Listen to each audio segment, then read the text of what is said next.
Eto na guys, ang ating finished product ng binibake natin kanina. Freshly baked talaga siya. So itong dalawa ay magkaiba sa kanila dahil ito yung tira. So hinati ko na lang sila. Ito, medyo hindi ganun kalaki at ito ay pinakamaliit, ang cute. O diba? So itong anim, ito talaga yung isang baking pan. So, buksan natin ang ating buttermilk muffins. Oh.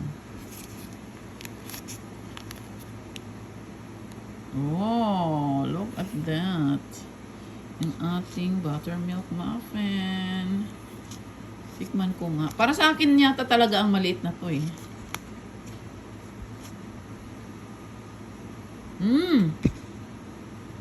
Ay, ang sarap. So, ito lang kakainin ko ha.